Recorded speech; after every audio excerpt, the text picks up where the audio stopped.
Welcome to Permission to Shine, the space where high-achieving women like you come to peel back the layers, overcome what's been holding you back, and rise into your most authentic, powerful self.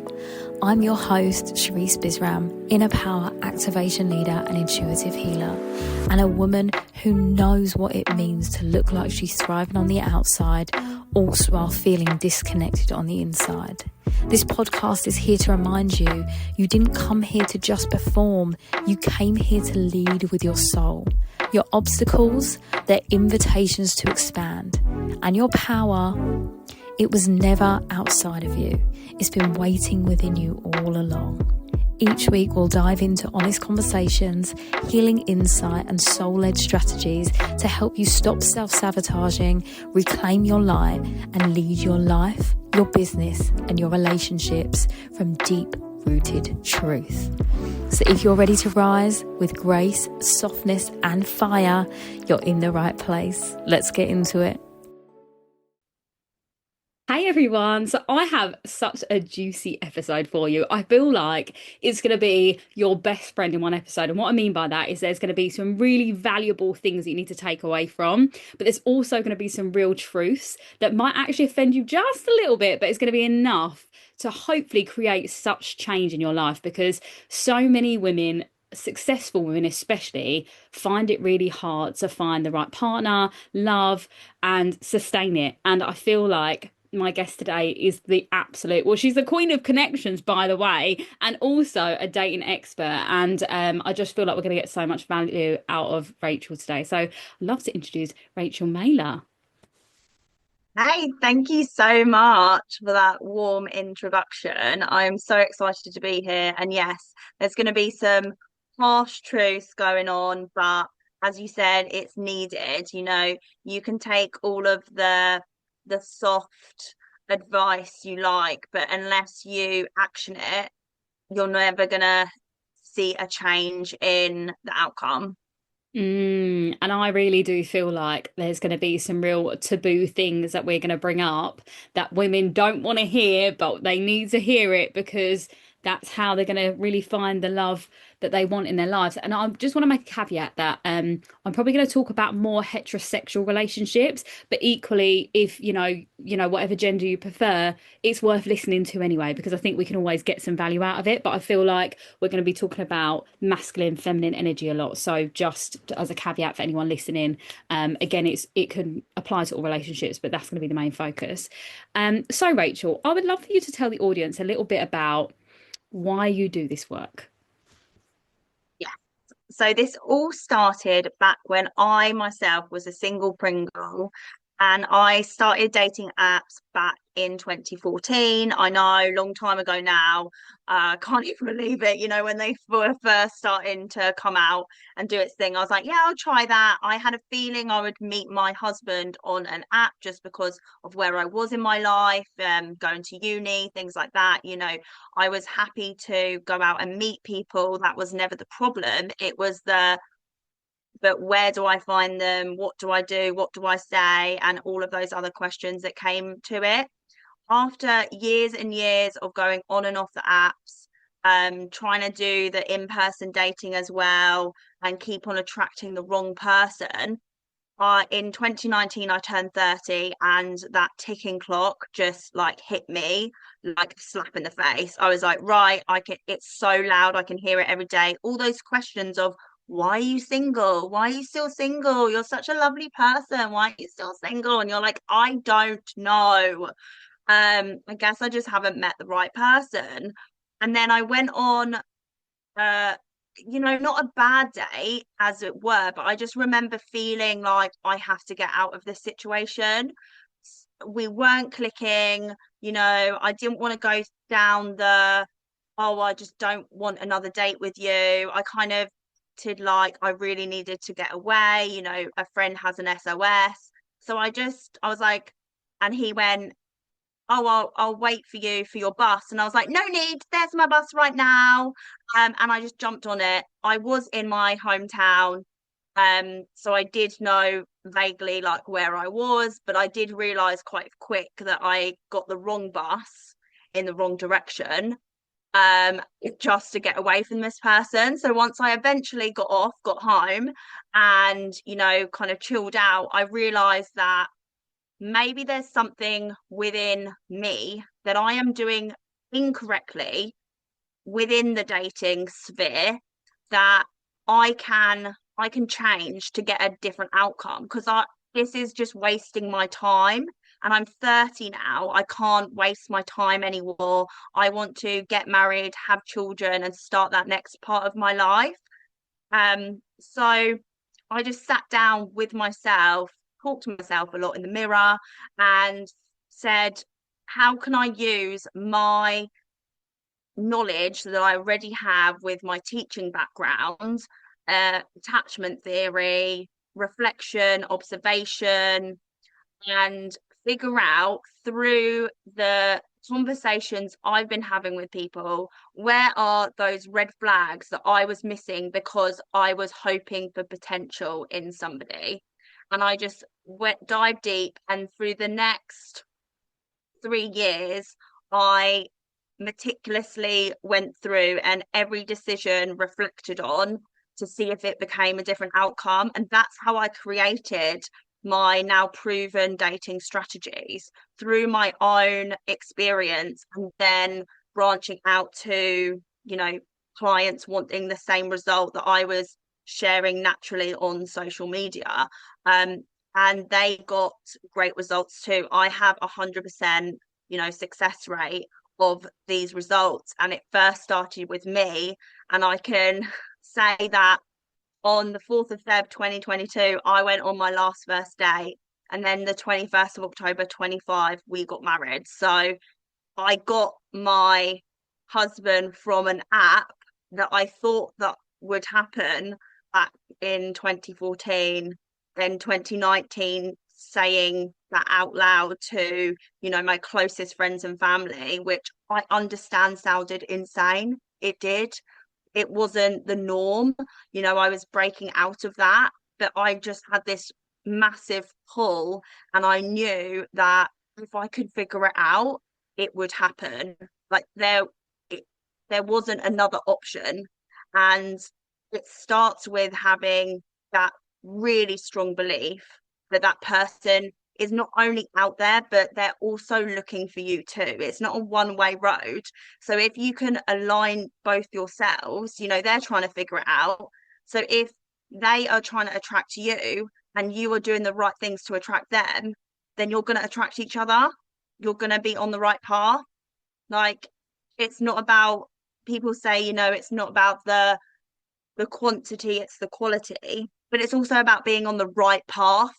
Like, you have to, it's, you know, yes, most strategies do work, but you need the strategy that works for you in the place that you're at. And that's how I help women, get really clear on what you want from the relationship, and then everything to support that then needs to come next. Yes. Oh my God, I love that so much. I was just nodding the whole way through what you were talking about because I was like, yes, isn't that it? I feel like we are so caught up as humanity looking outside of ourselves, thinking that everything else is the problem, but we rarely turn the mirror and say, hey, what am I doing here? Am I being a red flag or an attractor of red flags? Because clearly, and I'm saying this collectively because I know so many women do it. I've been a victim to this too in my own behaviors, not setting boundaries, not being clear on what I want, and not knowing who I am. At certain stages of my life, like, when I've been through trauma and overcoming that and all those things,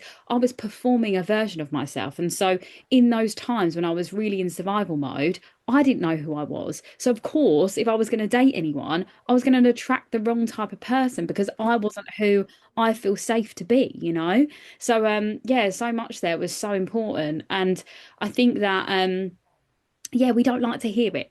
We don't like to hear, okay, maybe I'm the issue here. And especially when you mentioned attachment styles, like I talk about that, maybe not as much as I should do, but I notice for me that the minute I start liking someone or yeah, like I'm sort of dating someone, I notice those triggers of attachment come up really obviously for me, and I always have to work through it. And I think that I just want to add that in there for anyone listening, like, you know, when you do start to date someone or things are starting to go well, your old patterns will try and sabotage you, and that's really Yeah, normal. But the self-awareness part is the key here to overcome it, because I'm guessing when you met your person, there probably would have been sort of, you know, dynamics that you had to work through together in order to keep the relationship. definitely. And it's so that's also what people forget about. They think, oh, I've met my person, now it's just going to be fabulous. Like, no, you have to communicate. We set very strict, like, rules, I guess, at the beginning, saying we want to have a transparent, open communication. That's how you build trust. That's how you build longevity. So we said that if something was niggling at us, about what the other person did, if it was still niggling after a day, so you're now thinking about it for like a day and a half all the time, you know, whatever you do, you're like, oh, I wish they didn't do that. That kind of feels, that's not nice feels for you. So you have the responsibility now to share that with the other person. And it doesn't matter how big or small it is, but also share like why it was annoying you or why it didn't sit right or the reason behind it, so that you know that their intention wasn't to make you feel sad or angry, but it doesn't matter about what their intention was. They hurt you in some way, and you need to talk about it so that you can either allow them to be like, this is a safe space, please let me know if you realize this, or whether it's more of an eye opener because you've never experienced somebody be that honest with you before, and that's fine. We're building a safe space together, so then we can walk through it together and figure out, okay, what is the next step for our relationship, because we want this to work. You're kind of banding back together again and be like, we're a team, let's get through this together. And it could be, as simple as when we start living together, the little things, you're sharing a world with somebody, so you have to give each other grace in some respect as well. And even though you've attracted someone that does lean into their masculine, and you get to, you know get out of your suit and trousers from time to time, um it doesn't mean that there won't be hiccups along the road, and it doesn't mean that they don't care about you. It's just a way of supporting each other through those times, and like giving each other grace. Yeah, definitely. And I think that's exactly it. It's almost like you've been walking two separate paths for so long that now the paths are joining. You have to figure out whose foot's going forward at what point, because Mhm. that's how you find like harmony, isn't it? And I think that you're never going to have complete balance in anything you do in your life. There's always going to be like a ebb and flow of different energies. And I Mm. like we said at the beginning, like as long as you're aware of that and you're communicating clearly, that's the best foundation. Because, you know, if you lived with your best friend, you would have these same things happen with. Mhm. So it doesn't matter who it is, you know, in your life, a relationship, that dynamic of finding your where you sit, how you conflict navigate, those things are so important. You know, even with a business partner, for example, it would be the same situation. So yeah, I just think that is so important with everything. And I just wanted to make sure we spoke about that, because yeah, it's not just about getting the person, it's like actually who do we need to be in order to keep them, and that is just keeping those foundations in place. But I'd love to know, like, we're going straight in with this here. I'd love to know what you see with your clients are like the maybe three or five top things that they are doing to sabotage love in their lives. So these high achieving women, successful, driven, what are the things that they are doing that's sabotaging them having a relationship? I think there is,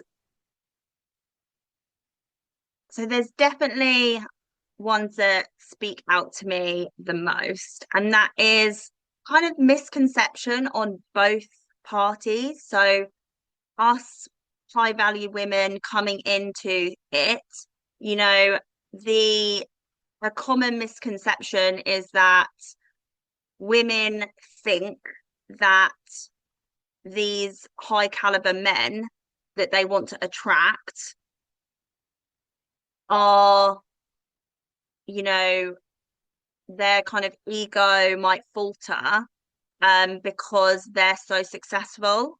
And actually, statistics show that that's not an issue. The only way that's an issue is that if that man is going on a date with someone so much more successful than them, like you're attracting somebody that's not the person you want, those things become an issue. But if you're attracting someone that is the same level of success, they are the same level of like busy that you are, that's not a problem. Like you don't have time to think about that. You know your worth. They also know their worth. Okay. So it's not about that. It's more about, okay, if that's not the problem, what is the problem? And it comes down to your dating profile, whatever you put out into the world, how you turn up every day to a date, to, you know, an event. That is your sales page, as it were. So the energy you bring, you know, you're trying to attract, and this comes down to like basic psychology. You know, you're trying to attract the projector, provider, the masculine who's okay to lead, can lead somebody this successful and not like quiver about it. But you've also got to think from their perspective. What do they are trying to attract? What do they want out of things? They need you to be strong as well. But what are they looking for? They're looking for the feminine to match their masculine. They don't mind if you occasionally lead because, you know, we all need a break from time to time. But the majority, and especially at this beginning stage of the relationship, the woman usually feels like, I don't want to lead all the time, da da da. But actually, you don't need to lead. Just stop. Just leading. Like, stop leading, and you'll stop attracting someone that wants to follow you.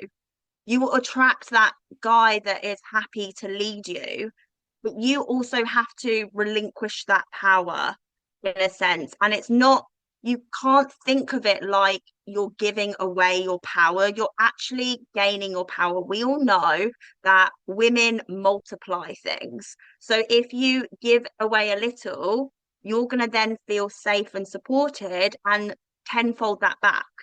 So it's all about leading with your feminine energy so that then you can attract that masculine, which is then the opposite.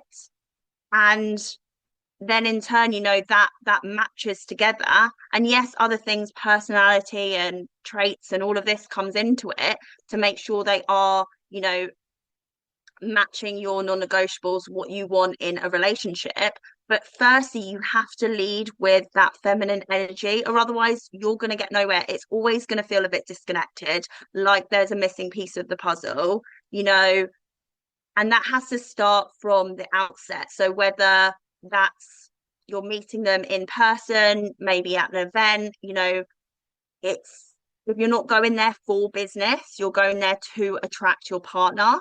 Don't dress in your suit for the day. Like, that's not showing that energy, because looks are what we see straight away. Energy is what we feel straight away. So you need to feel comfortable in what you're wearing and know like you're the best queen on earth, and that will transform and project out of you. But then, you know, men are very visual creatures. So we also need to look the feminine that they like. And that could be, you know, very simple tweaks to, it could be the color you're wearing. You know, we love wearing a blazer with a dress. You know, I'm a millennial, so we love wearing a good like pantsuit out. But you will pick one that is, maybe it's got like a little crop underneath, so it's a bit more dressy uppy. And you know, we go through that all within our time together. Yeah, that's so valuable. And I just, look, the word that was screaming out to me was like surrender control. surrender control, ladies, because and this is the thing, right? I talk about this all the time. Society set us up badly, right? We were told that in order to be successful, we had to step into our masculine, and so we did. And then that generation of us, that millennials, are independent women, like all the women independent, put your hands up. And then now it's like, oh, we're all single, or not all of us. Obviously, there's some people that aren't, but that was the, I guess, that the thing that sets us up badly. So then now we're kind of unlearning the fact that we don't have to have it all figured out, and we don't need to look just as masculine and strong and powerful as men. Actually, the power is in our softness, our feminine. And for me, that looks like expressions. Now, I talk about all the time, even with visibility, that for women, in order for you to really shine, to be fun and playful and dance and creative and all these beautiful things, like even when you were saying about what you wear, like add color into your life, ladies. Like honestly, like when I'm out and about, I mean, you've seen me loads of time, I'm always in something bright, right? Like most of the time it's orange, but I mean that in itself is just my expression of me. And I think that what me and Rachel are both saying is that there's so many external things we can do and tweaks, but ultimately how you feel about you is what's going to attract the other person. So starting off with, if you think that you can't find your person, you won't. So that's a baseline, right? But then the second thing is like, okay, what do I actually want? Because everything you're saying, Rachel, I relate so much to. Like when I would say I go through real stints of dating and then not dating. I go completely cold turkey, and it's just because obviously I start focusing on work again.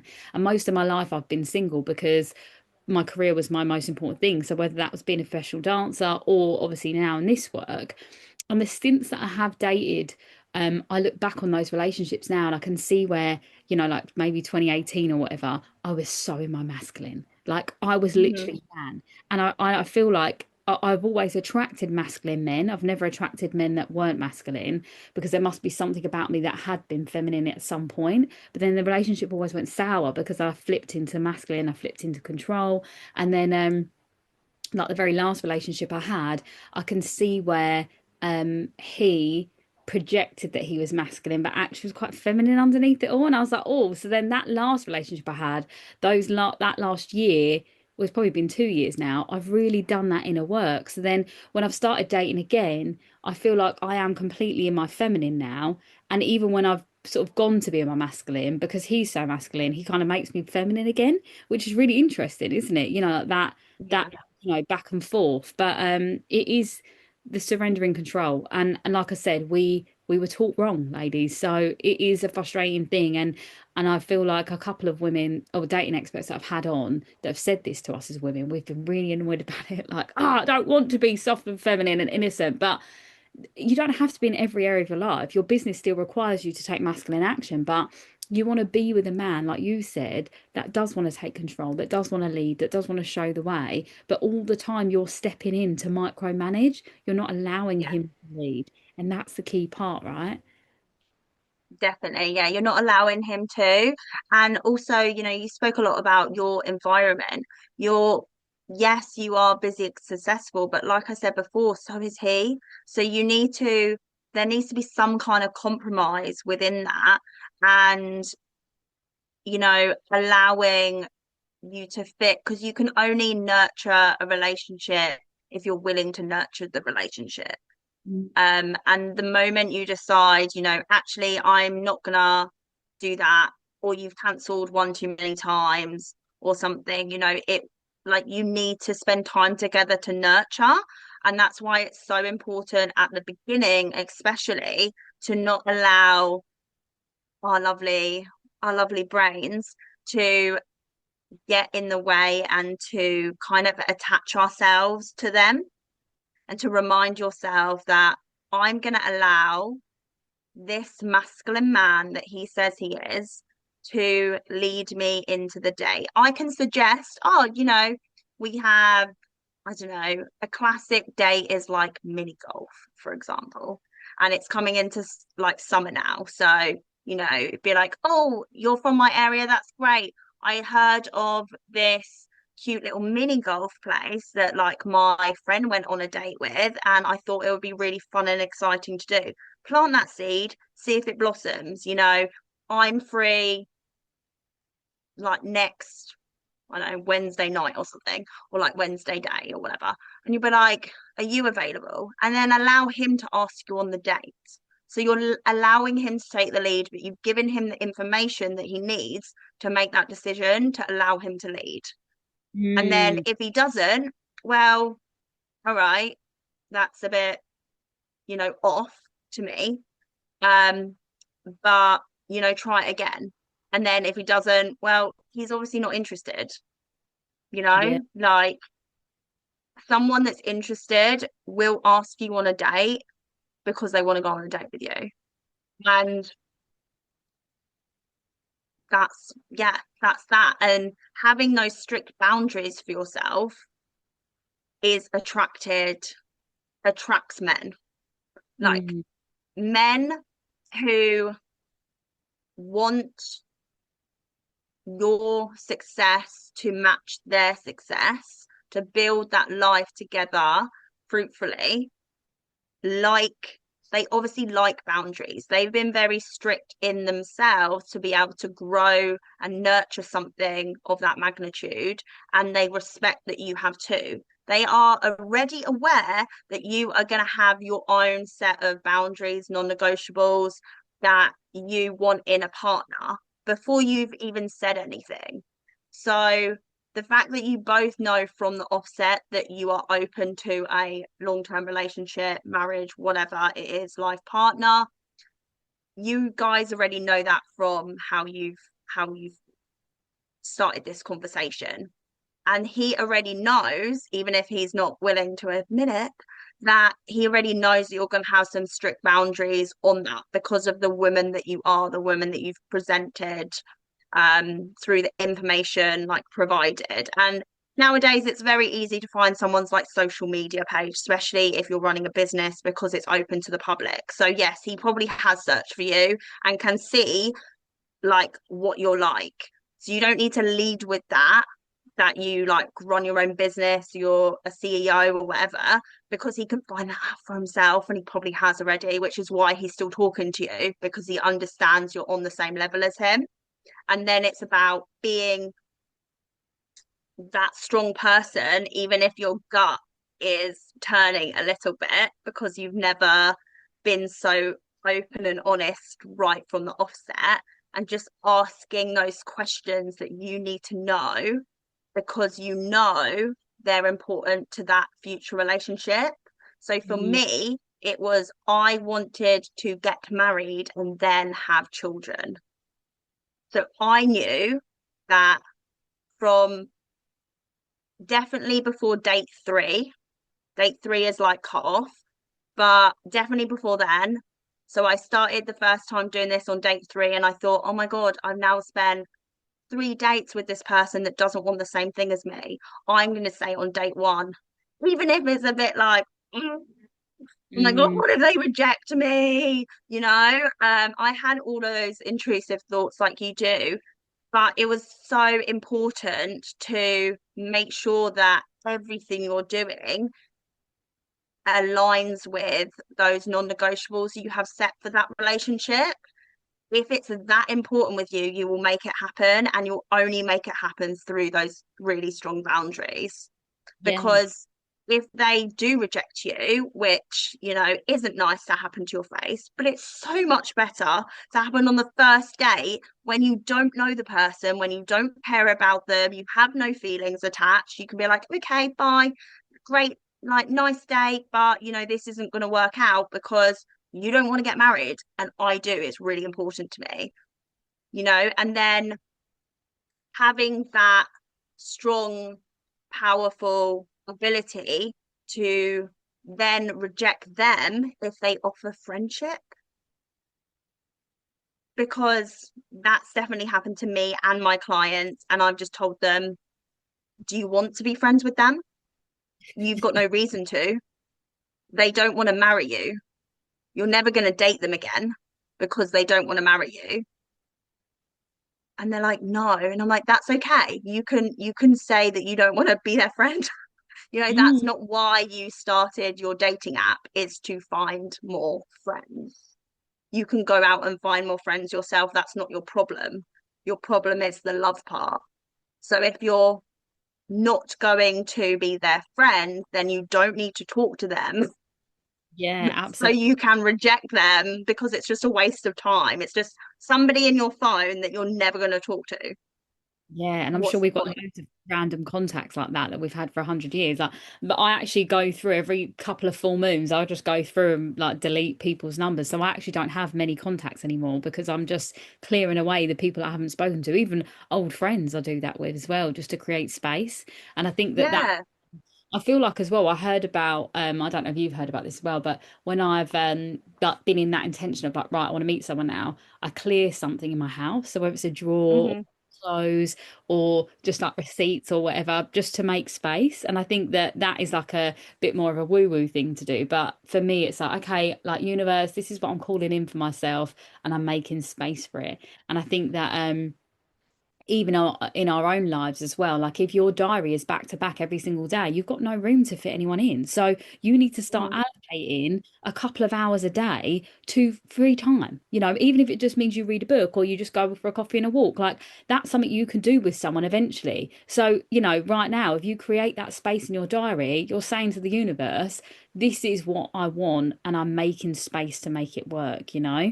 Because I recently I feel like over the last few months, I've started saying I want a husband. So instead of being like, oh yeah, it'd be nice to date or whatever, I feel like I just went from that last relationship after I'd done all the healing stuff and really been in it.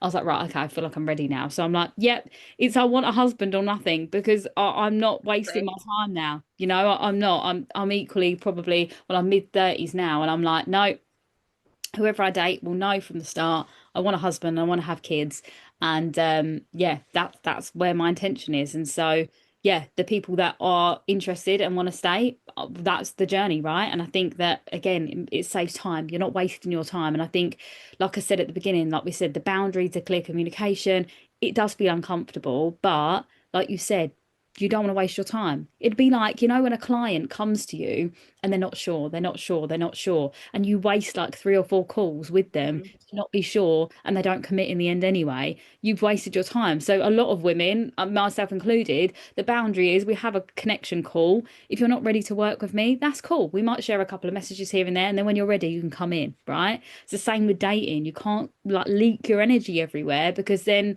well, you might end up friend zoning yourself as well, which is even worse, you know, especially when you're Yeah. successful.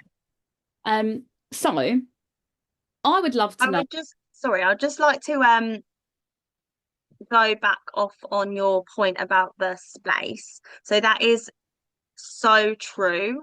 And yeah, just I'm like so happy for you that you do that anyway within your life. Like creating that space for somebody will allow them to be there. And that's why looking at your environment as a whole is so important when you're going into a relationship.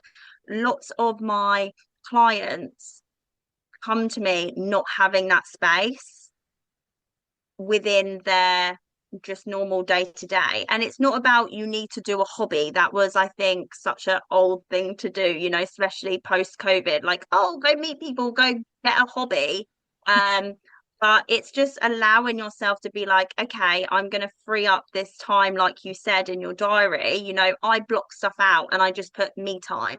It doesn't Mm, need to be anything, or it could be, you know, that I say if you're on dating apps, do 20 swipe no's because they're going to be quicker, and then get it off for the day. mm, Because you know, so you're not going to get swipe fatigue. You're not going to just, it's not like swiping on social media and then you're not even really looking at person. You might accidentally swipe someone that actually you were like, oh no, he's good looking, and then you stay on the app for another like half an hour hoping that they'll come back and they never do. So you're just doing it very intentionally. So you're doing things intentionally so that when you do meet someone, you know your availability. It's Tuesday night and Thursday night, done. So they can easily fit into that. And a common question I get asked is, what if they can't do that week? Okay, you move to the next week. If they really want to meet you, they will meet you. yeah, 100%. I completely agree with you. And I've really noticed as well that through stepping back and not taking control that I've seen that that what's the saying, that if he wanted to, he would. And I've been Hmm. noticing that more. I'm like, oh, actually, when I don't take control, they do.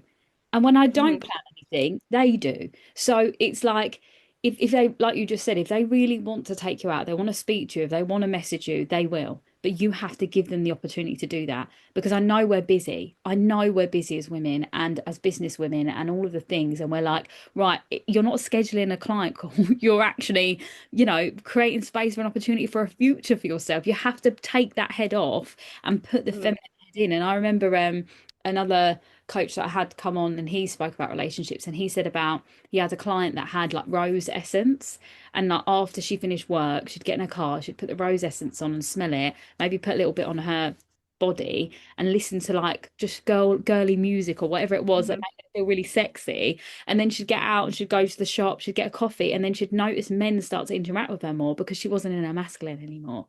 So it's like, how can we set ourselves up to be in our feminine energy more? And that is going to naturally attract the right people to you because of that. So yeah, I just thought I'd caveat that there. But I'd love to know, for a woman that's in this position right now, maybe she's listening and she's like, oh, I've been in this for so long and I just want to meet my person.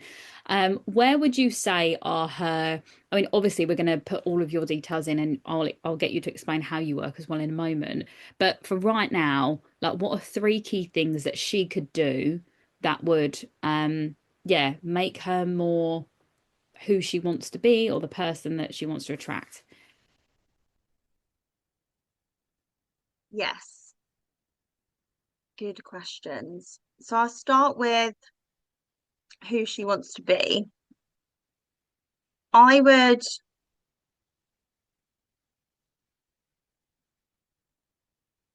you can do this two of ways. If you aren't ready to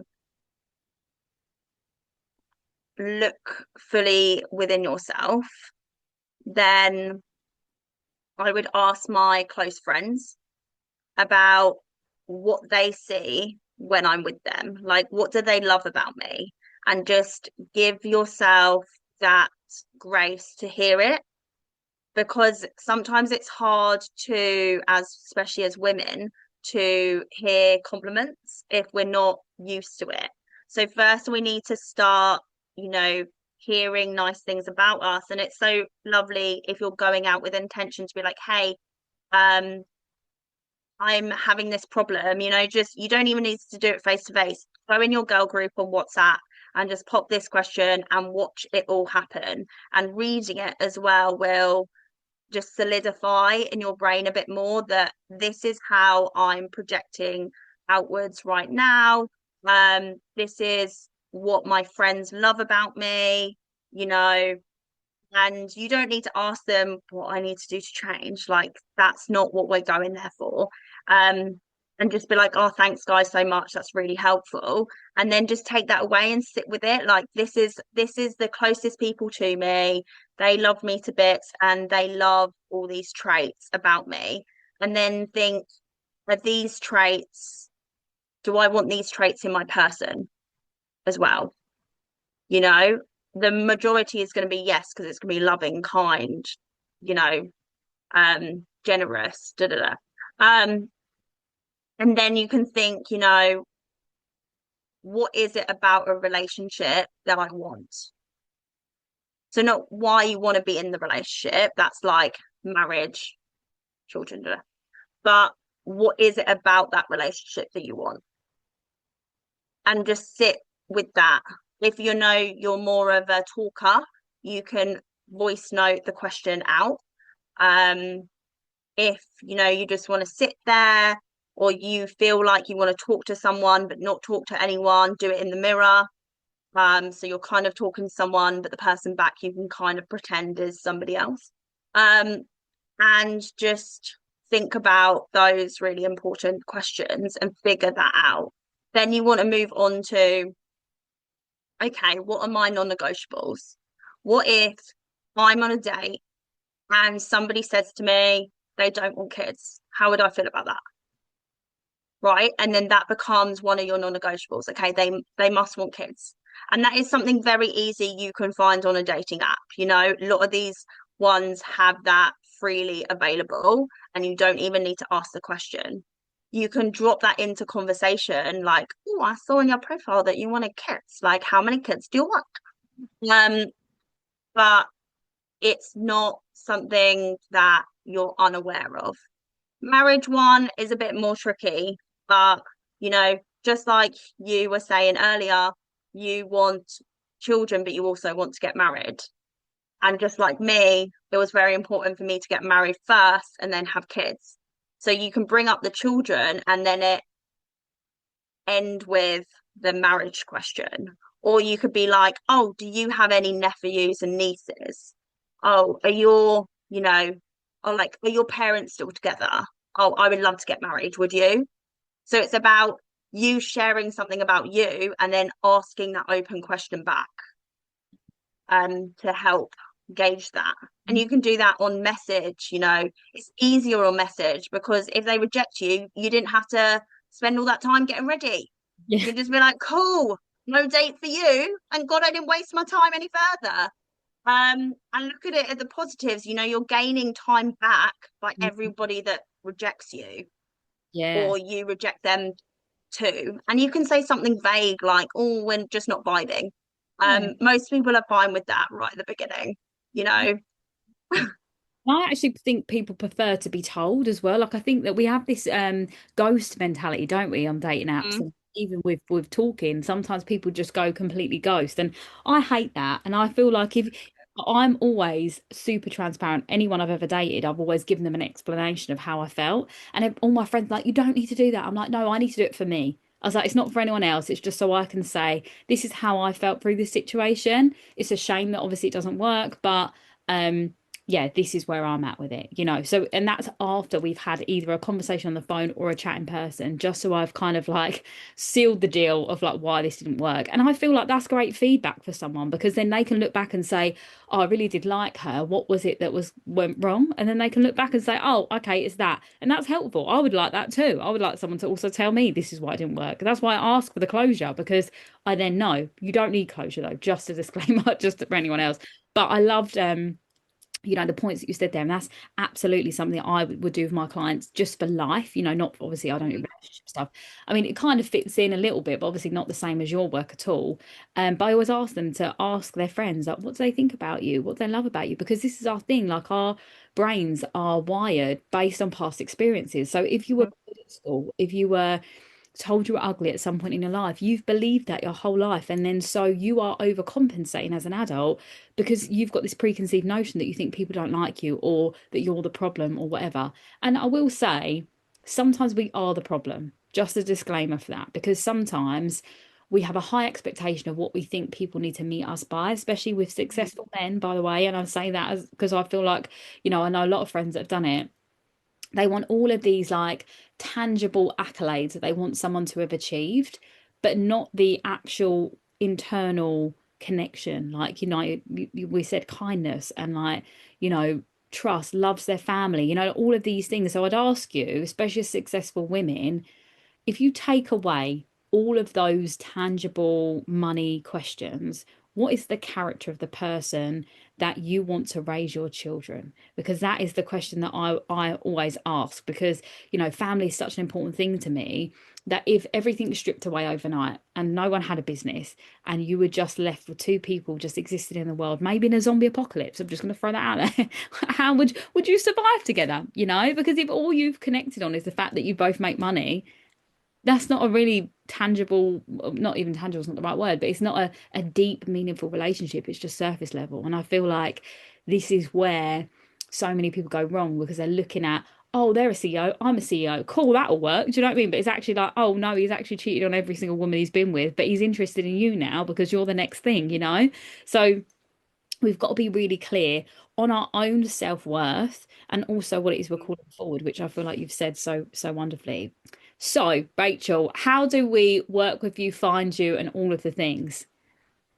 Yes, so you can find me on Instagram, Rachel Mailer Coaching.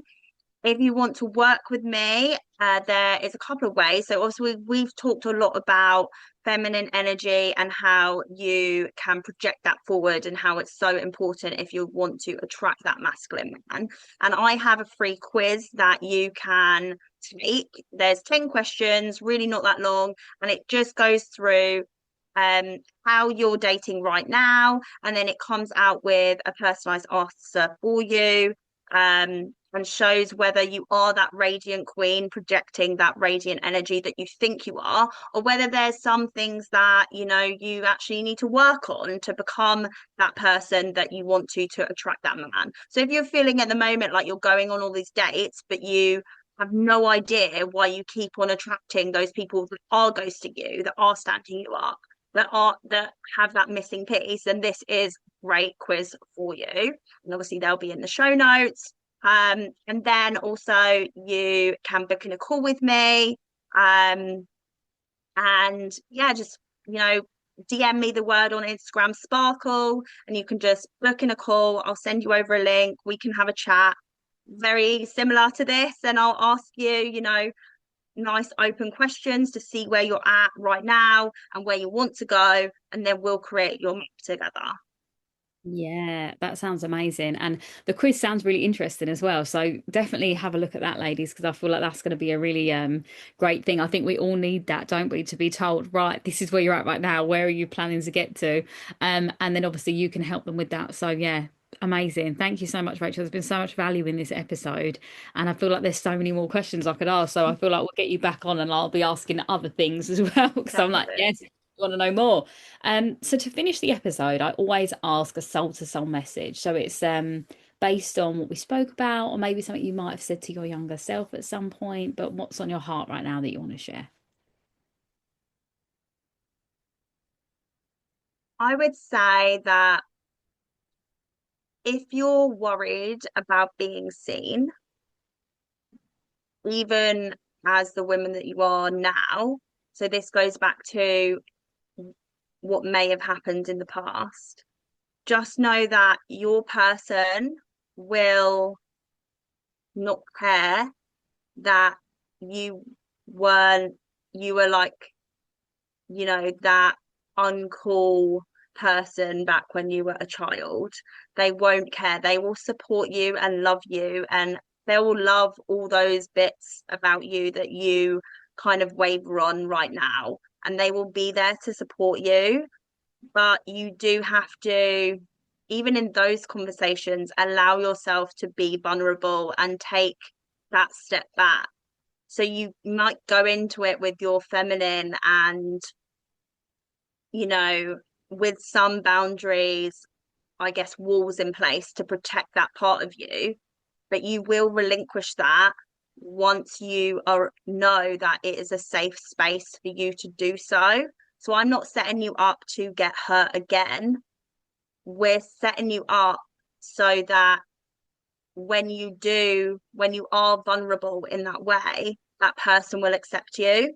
And all those other people that didn't, they just weren't your person, and that's okay. Like what I say to my clients is like, your boundaries are your crown, so wear them with pride. Yes, I love that so much. And what you just said there reminded me of The Mastery of Love by Don Miguel Ruiz. And it's like we can't keep living our life with our wounds, worried that our wounds are going to touch everyone and bleed out, because they're scabbed over. But if we're always afraid, then we'll never receive the love that we actually deserve. So yeah, we have got to be a bit vulnerable in the mix of that. But yes, wear your boundaries like your crown with pride. I love that so much. Yes, absolutely that. Thank you so much, Rachel. I've loved speaking to you today. Thank you so much.